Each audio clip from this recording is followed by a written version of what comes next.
로마서 11장 말씀 우리가 함께 읽는 새벽입니다.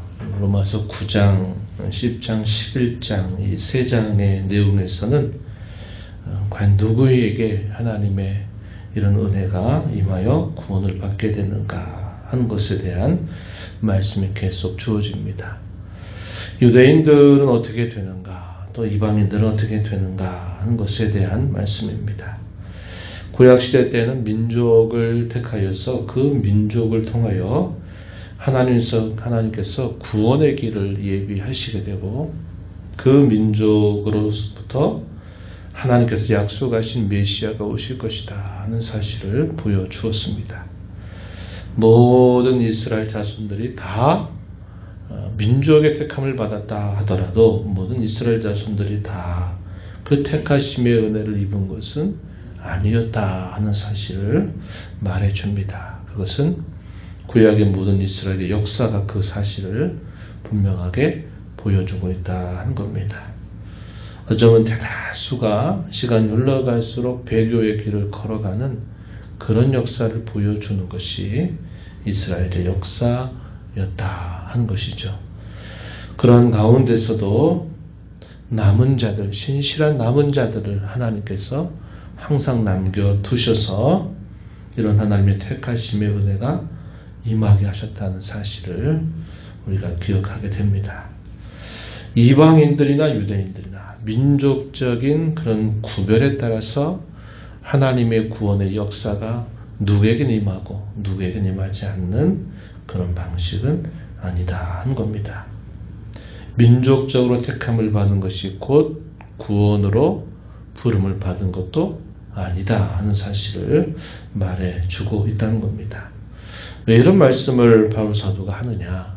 당시에 유대인들이 가지고 있었던 큰 착각이 있었다는 거죠. 자신들은 아브라함의 자손이고 자신들은 이스라엘 사람이고 자신들에게는 하나님의 율법을 받게 하신 백성이다. 외적으로는 많은 특권과 기회와 많은 것들을 그들이 받았음에도 불구하고, 그러나 그 외적으로 받았던 것이 결국 그들에게 구원이 되는 것은 아니었다 하는 것 우리가 살펴보았습니다. 도리어 그것으로 인하여 교만하고 또 그것으로 인하여서 그들이 나름대로 열심을 갖고는 있지만 올바른 진리를 갖고 있는 열심은 아니었다 하는 사실을 말해줍니다. 그런 대표적인 예가 사도 자신이 그리스도에게로 부름을 받기 전에는 자기가 바로 그러한 대표적인 장본인과 같은 인물이었다는 것을 사도는 잘 알고 있는 것이고, 여전히 자신의 과거에 그렇게 살아왔던 그 삶을 수많은 이스라엘 사람들이 그대로 답습하고 있는 것을 봤을 때 바울 사도는 애끓는 그 마음을 가지고 그렇게 하면 안 된다는 거죠. 그들이 진심으로 하나님께서 약속하신 그 메시아 그리스도 예수 그분을 믿는 그 일을 통하지 않으면 결국은 그들이 다 하나님의 심판에서 피할 수 없다는 사실들을 알기 때문에 이 바울 사도는 자기 민족들이 주께로 돌아오기를 바라는 간절한 마음을 몇 차례나 소개하고 있다는 것입니다. 오늘 우리가 읽는 이 11장의 전반부 내용 1절부터 12절에 이르는 내용에서도 이스라엘의 남은 자에 대해서 이야기합니다. 모든 이스라엘 사람들을 말하는 게 아니다 이 말이죠. 1절로 한번 가서 보시면, 그러므로 내가 말하노니 하나님이 자기 백성을 버리셨느냐? 그럴 수 없느니라. 나도 이스라엘이요 아브라함의 씨에서 난 자요 베냐민 지파다. 2절에 하나님이 그 미리 아신 자기 백성을 버리지 아니하셨다. 잘 아는 이야기를 예로 들죠. 엘리야 시대 때 국가적인 배교가 극심했던 그 시대에 엘리야는 자기밖에 없다라고 하나님 앞에 탄원하면서 우왕좌왕하고는 이스라엘 자손들이 주께로 돌아오기를 간절히 바라는 그런 모습이었죠. 바알을 섬기는 선지자, 또 아세라를 섬기는 선지자가 수백 명에 이르지만 자기밖에 없다라고 하나님 앞에 안타까운 마음으로 기도할 때 하나님께서 엘리야에게 뭐라고 말씀합니까? 아니다, 엘리야야, 너 혼자 있는 게 아니다. 내가 바알에게 무릎 꿇지 않는 7,000명을 내가 보존하고 남겨두고 있다. 이렇게 말씀을 하신 것을 봅니다. 아무리 시대가 어렵고 아무리 이 배역이 극심한 그런 상황에 있다 하더라도 하나님은 그의 신실한 자들을 항상 보존하신다 하는 사실을 우리가 알고 있듯이 바울 사도가 그 이야기를 하고 있는 겁니다. 전반적으로 봤을 때 이스라엘 모든 자손들이 다 불신앙과 배교에 빠졌다 하더라도 하나님은 그의 진정한 자기 백성은 결코 버리지 않고 늘 보존하신다 하는 사실을 이야기해 줍니다. 2절에 그 이야기하죠. 2절, 3절, 4절 엘리야의 그 이야기, 우리가 잘 아는 이야기로 소개를 해줘요. 4절 말씀에 보니까 내가 나를 위하여 바알에게 무릎을 꿇지 아니한 사람 7,000명을 남겨두었다 하셨으니 5절 그런즉 이와 같이 지금도 은혜로 택하심을 따라 남은 자가 있다.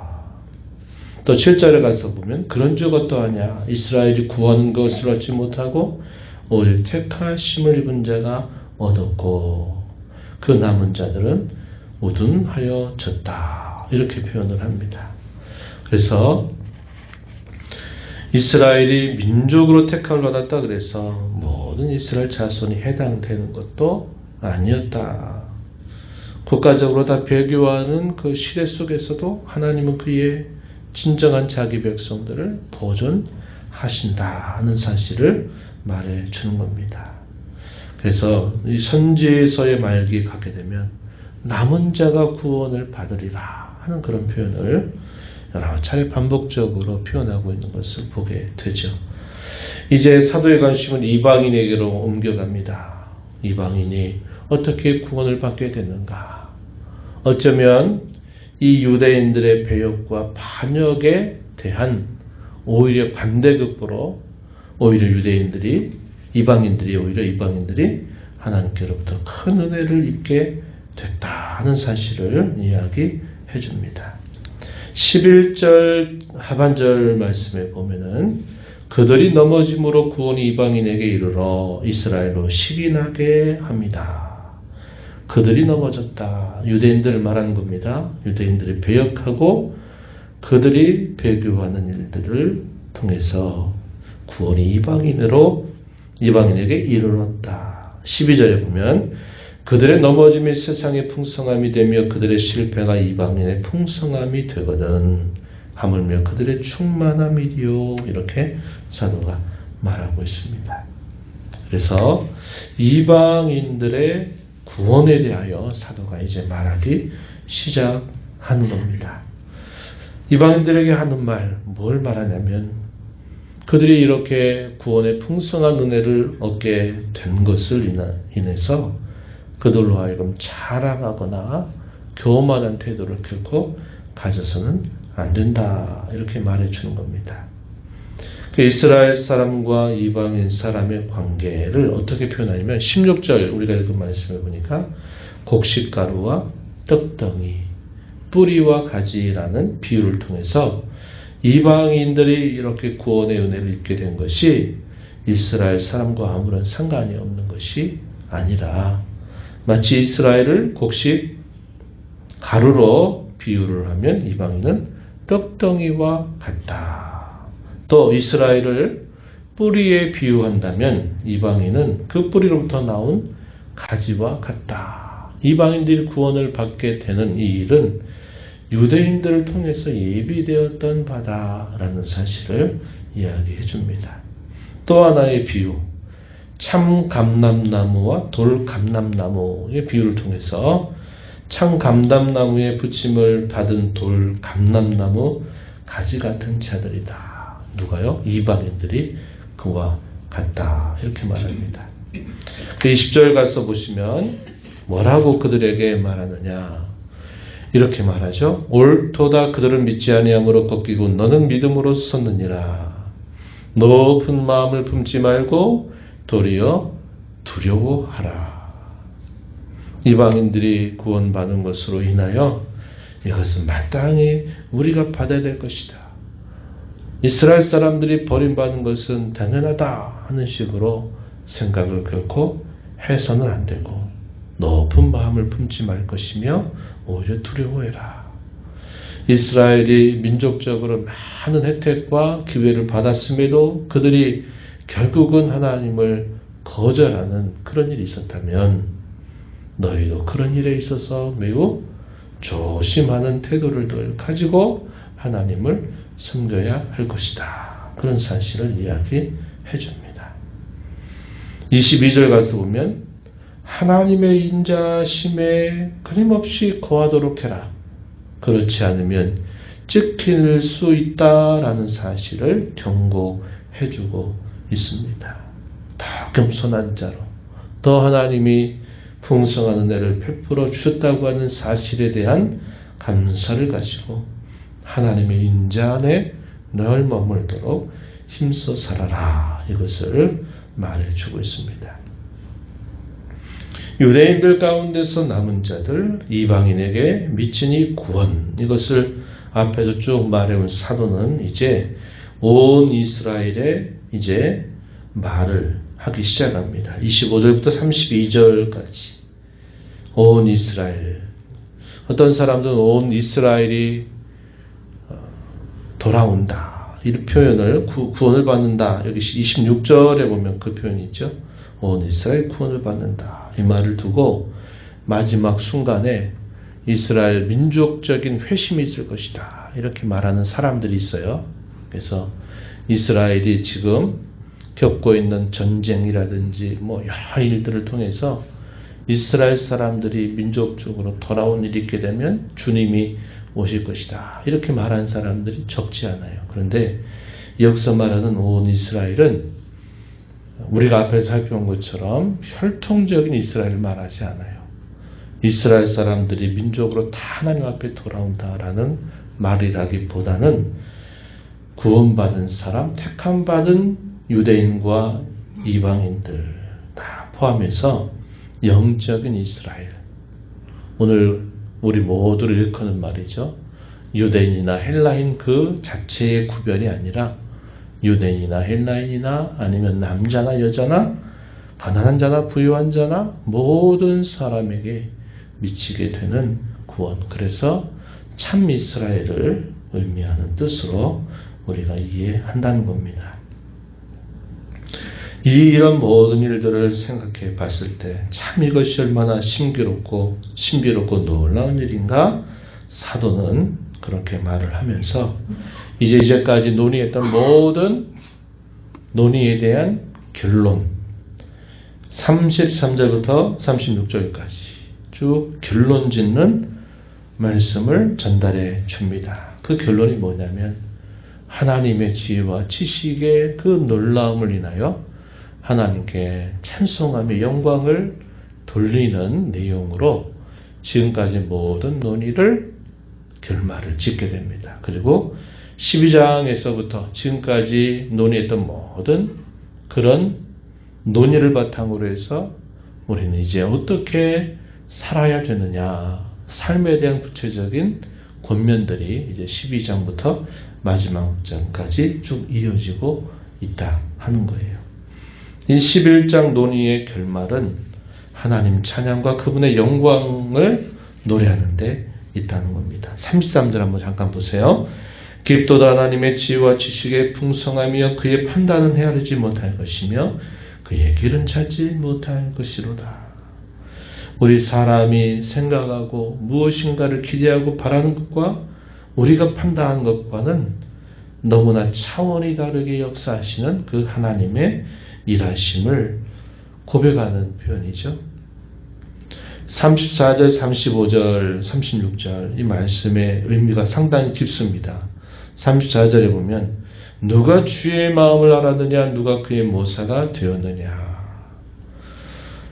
옛적의 역사에서부터 주님의 마음을 다 알아들이고 그의 모사가 될 자가 아무도 없었다 하는 사실을 반문하는 그런 표현이죠. 그리고 35절 누가 주께 먼저 드려서 갚으심을 받겠느냐. 로마서에 쭉 계속 이 대적자들이 하는 말, 우리가 뭔가 했다 이거예요. 우리의 불의함으로 인하여 하나님의 의로움이 드러났다면 우리도 하나님의 의로움을 드러냈는데 우리도 일조하지 않았냐. 우리가 죄를 범했는데 거기에 은혜가 더 풍성하게 임했다면 우리가 죄 지은 것을 무조건 잘못했다고 심판하는 것보다 우리의 불의함이 하나님의 그 은총을 더 풍성하게 했다면 우리도 뭔가 하지 않았냐. 이것이 다 어떤 행위, 자기 공로 사상, 자기 의, 자기가 무엇인가를 했다라고 말하고 싶어하는 그런 사람들의 모든 마음을 단번에 물리치는 표현이죠. 주께 드려서 갚으심을 받은 것. 자기가 주께 무엇을 해서 보상을 받는 일이 있느냐? 그게 아니다 이 말이죠. 최종적인 답변 마지막 36절에 이렇게 표현합니다. 왜냐? 만물이 주에게서 나오고 주로 말미암고 주에게로 돌아가기 때문이다. 모든 것들의 시작은 오직 주님에게서 나온 일이고 주님으로 말미암아 진행이 되는 일이고 결국은 주님께로 돌아가는 일이다. 내가 무엇인가를 했다라고, 내가 무엇인가 보탬을 주었다고, 하나님 하신 일에 내가 뭔가 도움을 주었다고 말할 것이 아무것도 없다. 오직 하나님이 스스로 이 모든 일들을 해주신 일이다. 그러므로 하나님의 앞에 무엇인가를 내가 자랑할 것이 있거나 무엇을 나타낼 수 있다는 것을 절대로 말할 수 없다. 그러므로 오직 하나님께만 영광이 있을지어다. 영광을 하나님께 돌리면서 모든 논의를 결론하고 있는 말씀을 보게 되는 겁니다. 오늘 우리가 쭉 이 긴 논의를 쭉 생각해 보면서 이방인 출신의 사람인 저와 여러분에게 하나님의 택하심의 은혜를 따라서 우리로 하여금 참 이스라엘로 부름받은 이것은 하나님의 전적인 은혜에 달려있는 일이다 하는 사실을 우리는 다시 한번 확인하면서 삶에 다도록 늘 하나님 앞에 겸손하고 늘 건신하는 자세를 가지고 하나님을 섬겨 살아가는 저와 여러분이 되어야 하겠고, 하나님께서 우리 인생 속에 베푸시는 이 구원의 놀라운 섭리, 큰 역사를 통해서, 그리고 우리의 삶이라고 하는 작은 우리의 삶의 역사 속에서 언제나 베풀어 주신 구원의 손길로 인하여 우리는 늘 하나님께 찬양하며 경배하며 그분께만 영광을 돌리는 삶을 살아가야 하겠습니다. 이런 교훈을 마음에 새기면서 또 이 하루 남은 생에 날 깨어건신하면서 주께 영광 돌리는 저와 여러분의 삶 되기를 진심으로 바랍니다. 하나님 아버지 감사합니다. 이 새벽 시간에도 저희들을 깨워주셔서 오늘도 아버지 앞에 저희의 걸음을 인도하시고 앞서 행하시며 주시는 주의 말씀을 듣게 하셔서 저희가 하나님이 하신 이 모든 일들이 전적인 주의 은혜로 주어진 사실임을 다시 한번 깨닫게 하시고 저희의 살아가는 모든 생애 가운데 늘 겸손함과 감사함과 깨어 근신함으로 하나님 앞에 살아가며 저희 모든 말과 행실을 통해서 오직 영광이 하나님께만 돌려지는 삶을 살도록 끊임없이 저희들을 도와주시며 인도하여 주옵소서. 은혜의 보좌 앞에 나와 아버지 은혜를 구하는 모든 심령들의 간구에 귀를 기울여 주시며 응답하시기를 바라고 예수님 이름으로 기도하옵나이다. 아멘.